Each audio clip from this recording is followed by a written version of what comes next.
تو شریعت اسلام میں ہماری کیا رہنمائی ہے؟ کیا ہم ایسے بندے کے بارے میں کوئی تبصرہ کر سکتے ہیں یا نہیں کر سکتے؟ تو دو باتیں ہیں. ایک تو عامر لیاقت صاحب ان کی شخصیت کے بارے میں کہ بعض ان کے جو جملے ہیں وہ انتہائی خطرناک اور متکبرانہ کہ میری ٹھوکر سے کئی ذاکر نائک جو ہیں وہ پیدا ہو جائیں. چے نسبت خاک رب عالم پاک. عامر لیاقت کی کیا حیثیت ہے اور ڈاکٹر ذاکر نائک جو ہیں وہ عالم اسلام کی ایک بہت بڑی شخصیت ہے. اللہ کی توفیق سے اللہ تعالیٰ ان کی محنتیں بھی قبول فرمائے اور ان کی جہود میں دین کے لیے کوششوں میں برکت عطا فرمائے. انسان جب کسی کے بارے میں منفی تبصرہ کرتا ہے نا تو اس پر بھی تبصرہ ہوتا ہے. جو ناحق بولے گا اس پر بھی ناحق بولا جائے گا. کچھ گناہ ایسے ہوتے ہیں انسان دنیا سے چھپ کر کرتا ہے لیکن جب گناہ کر کے باہر آتا ہے تو اس کے کان سنتے ہیں کہ اس بندے کے اندر یہ گناہ ہے. مثال کے طور پہ جس بندے کے اندر قوم لوط کا گناہ ہے یا زنا ہے وہ 7 تالوں نہیں 10 تالوں کے پیچھے بھی گناہ کرے گا تو اپنا یہ گناہ جو ہے وہ دنیا کی زبانوں سے سن لے گا.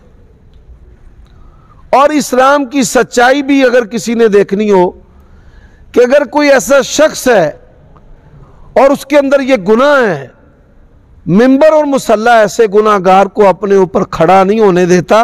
اسی وقت اللہ تعالیٰ اس کو ایکسپوز کر دیتا ہے. تو انسان کو اپنے قد کے مطابق بات کرنی چاہیے. اللہ تعالیٰ سے ڈر کر بات کرنی چاہیے. اسلام نے دشمن کے بارے میں کافر کے بارے میں بھی ہمیں حد سے بڑھنے کی اجازت نہیں دی. دوسری بات ہے میاں بیوی کے جو معاملات ہیں اور جو تعلقات ہیں ان کے اندر بھی انسان کو نہیں بولنا چاہیے. جو عامر لیاقت اور اس کی شادی ہے اور اس کی جو بیوی ہے اس پر تبصرہ نہیں کرنا چاہیے نہ مثبت نہ منفی. نبی علیہ السلام نے فرمایا کہ جو بندہ اللہ اور آخرت کے دن پر ایمان رکھتا ہے وہ اچھی بات کہے یا خاموش رہے. اب دیکھیے ہمارے ہاں یہاں پر ٹرینڈ چلا ہے. ایک بندہ باریش ہے سرکاری ملازم ہے داڑھی رکھی ہوئی ہے جوان ہے تو مجھے کہنے لگا کہ میں ایک لڑکی سے محبت کرتا ہوں لیکن میں اس سے نکاح نہیں کر سکتا. وہ اعلیٰ نسب کی ہے اور میں اس کے نسب کے مقابلہ میں کم نسب کا حامل ہوں. جو ہمارے ہاں معاشرے میں تقسیم ہے وہ مالدار ہیں میں ان کی نسبت غریب ہوں لیکن ہم ایک دوسرے سے محبت کرتے ہیں.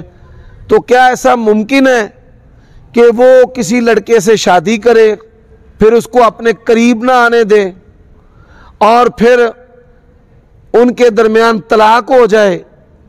یعنی وہ میرے لیے یہ سب کچھ کرنے کے لیے تیار ہے.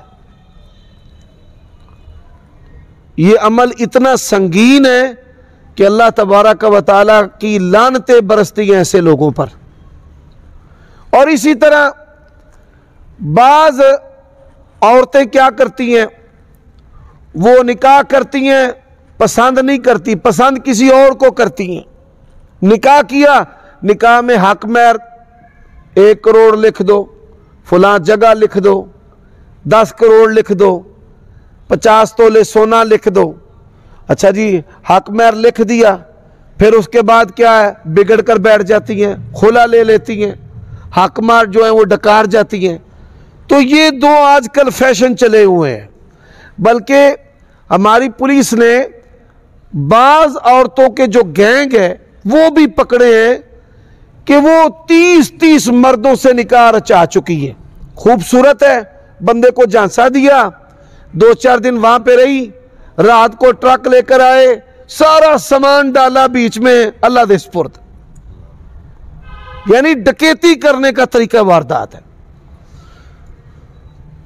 تو میاں بیوی میں اختلاف ہو جاتا ہے، اس نے نکاح کیا ہے شریعت کے مطابق، اور پھر نکاح کے بعد جو طلاق ہے یہ بھی ایک شریعت کا حصہ ہے، تو اس پر منفی تبصرہ نہیں کرنا چاہیے، بچنا چاہیے۔ انسان اچھی بات کہے یا خاموش رہے، اللہ تعالیٰ ہمیں اس طرح کے فتنوں سے محفوظ رکھے۔